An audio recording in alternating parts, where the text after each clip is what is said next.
2023 के class 12 CBSE boards exam में पूछे गए एक और क्वेश्चन के साथ जो कि इलेक्ट्रोस्टैटिक्स यूनिट्स का है, मैं आपके सामने हूं। Hello everyone, welcome to Challenger classes. My name is Udit Gupta. ये एक एमसीक्यू है, 1 मार्क का क्वेश्चन है ये आपका, और 1 मार्क का क्वेश्चन जनरली आपको 40 से 50 सेकंड्स में अटेम्प्ट करना होगा एनी हाउ, नहीं तो आपका पेपर का टाइमिंग गड़बड़ हो जाएगा, और टाइमिंग ही मैटर करता है पेपर में।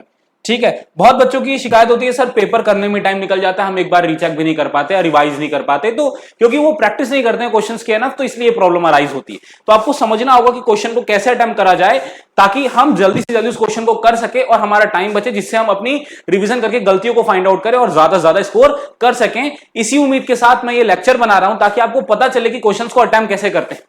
ठीक है, आइए बढ़ते हैं क्वेश्चन की तरफ। A point charge situated at a distance r from a short electric dipole on its axis। चलिए करते हैं, क्या लिखा है यहां पर, एक डाइपोल है, एक इलेक्ट्रिक डाइपोल है, मान लेते हैं ये हमारा इलेक्ट्रिक डाइपोल है, ये हमारा इलेक्ट्रिक डाइपोल है, और इससे ना एक हमारा जो है चार्ज जो है, एक पॉइंट चार्ज जो उससे r डिस्टेंस दूर है। मान लेते हैं डाइपोल के सेंटर से वो जो चार्ज है वो r डिस्टेंस दूर प्रेजेंट है। मान लेते हैं यहां पर कोई चार्ज प्रेजेंट, ठीक है, चलिए यहां पर प्रेजेंट है, मान लेते हैं, ठीक है। तो अब यहां पर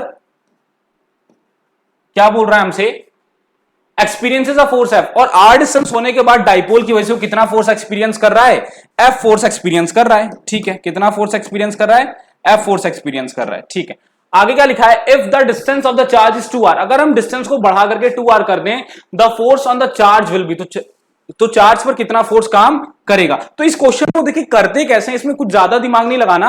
आपको याद होगा आपने एक्सियल के लिए, आपने डाइपोल की वजह से एक्सियल पॉइंट के लिए इलेक्ट्रिक फील्ड फाइंड आउट करी थी, और मान लेते हैं यार बहुत दूर सिचुएटेड है, ठीक है, आर ये क्या है, बहुत दूर है, तो उस केस में जो इलेक्ट्रिक फील्ड आती थी डाइपोल की वजह से वो आती थी 2kp अपॉन एक्स क्यूब।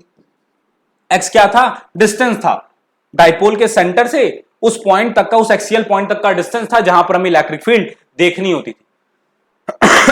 तो यहां पर कितनी दूरी है सेंटर से क्यू तक, उस पॉइंट चार्ज तक, तो दूरी कितनी है, मान लेती है पहला कंडीशन है। ठीक है, तो इलेक्ट्रिक फील्ड कितनी होगी, 2kp upon x are cube होगी, क्योंकि डिस्टेंस r है।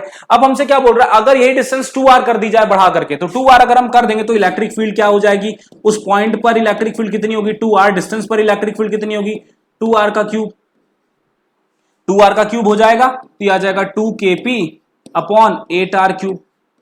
अब एक बात बताओ मेरे को, यहां पर अगर मुझे किसी पॉइंट की इलेक्ट्रिक फील्ड पता है, मेरे को मान लेते हैं इस पॉइंट P की इलेक्ट्रिक फील्ड पता है, इस पॉइंट की इलेक्ट्रिक फील्ड, तो इस पॉइंट पर अगर कोई भी चार्ज आएगा तो उस पर कितना फोर्स लगेगा ये भी निकाल सकते हैं। कैसे निकालते हैं, फॉर्मूला क्या होता है फोर्स का, F is equals to QE, formula यही होता है।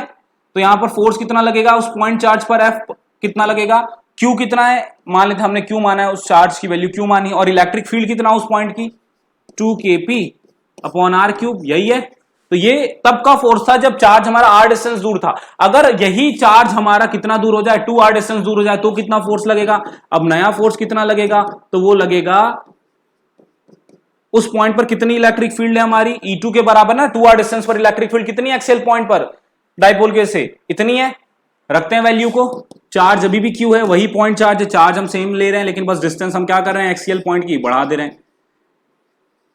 ठीक है, ये आ जाएगा। हमसे पूछ रहा है कितना टाइम्स हो जाएगा, तो हम क्या देखते हैं, हम रेशियो निकालते हैं, एफ और एफ डैश का रेशियो निकालते हैं, एफ डैश अपॉन एफ का रेशियो निकालते हैं। ठीक है, तो कितना हो जाएगा देखते हैं। तो यहां पर एफ डैश कितना है, Q into 2kp upon 8r cube. अब देखो मैं 8 और 2 को कैंसिल कर देता था, बट उसको फाइनल यही कैंसिल करेंगे जब रेशियो निकालेंगे, इसका फायदा मिलेगा। ठीक है, अब आप देख सकते हो Q से Q कैंसिल आउट हो जाएगा, 2 से 2, K से K, P से P कैंसिल आउट हो जाएगा, और R क्यूब से R क्यूब। क्या बच गया हमारे पास, F डैश अपॉन F,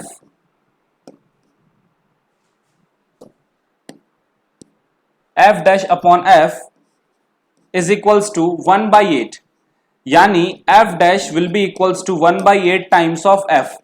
तो यानी हमारा, अगर हम अपने डाइपोल से चार्ज को डबल डिस्टेंस पर कर देते हैं, जहां पर पहले था उसे दुगनी डिस्टेंस पर कर देते, फोर्स 8 टाइम्स रिड्यूस हो जाएगा। कितना टाइम्स, 8 टाइम्स। कोई है ऑप्शन, जी बिल्कुल, बी वाला ऑप्शन करेक्ट ऑप्शन है। इस क्वेश्चन को देखिए, मैं आपको एक्सप्लेन कर रहा हूं तो मुझे टाइम लग रहा है, अगर मुझे सिर्फ इसको सॉल्व करना होता, it really takes me 40 to 50 seconds इस क्वेश्चन को सॉल्व करने के लिए, और आपको भी इतना ही लगना चाहिए। ज्यादा टाइम लग रहा है, that means you are lacking somewhere in your practice, तो आपको ज्यादा से ज्यादा प्रैक्टिस करनी पड़ेगी। आई होप आपको ये वीडियो समझ में आई होगी, आपके काम आएगी ये वीडियो।